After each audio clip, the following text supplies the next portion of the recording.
Ahojte, tak dnes budeme robiť rybaciu pomazánku, ktorá bude trošku taká netradičnejšia, bude zdravšia, takže celý recept nájdete pod videom napísaný, takže pretlačíme si cez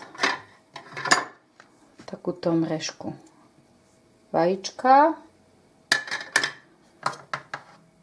zlejeme si ryby trošku z toho tuku. Dáme tam 2 konzervy ryb v olii.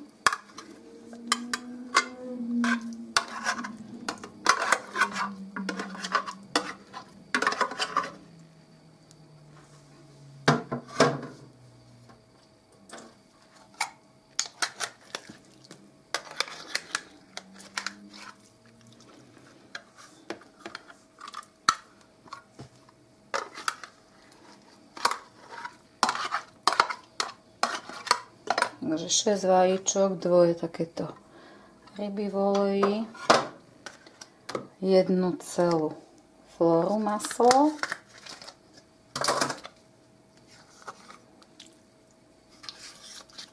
to recept je pre 8 osôb, možno aj viac,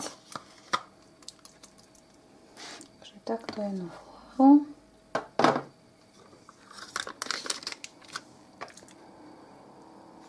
Dve lyžičky jogurtu, takéto lyžice jogurtu.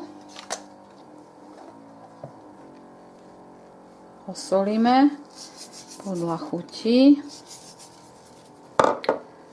Pridáme kari korenie. Takto. Kari korenie a teraz pekne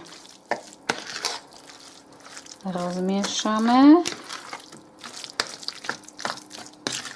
a pomôžeme si trošku aj ponorným mixérom.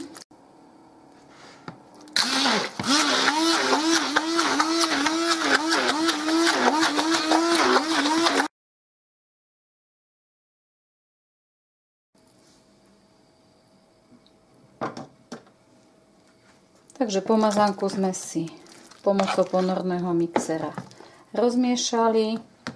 Teraz pridáme 3 cibulky jarné,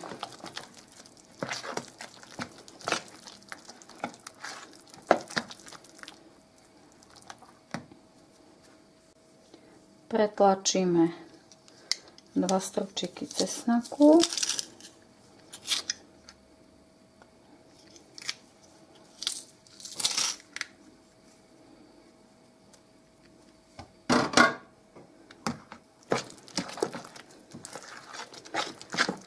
premiešame.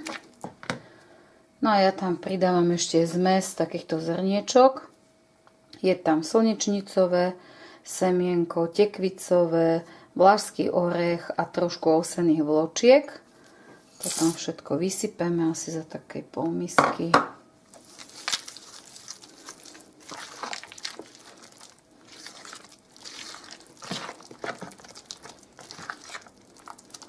Tak.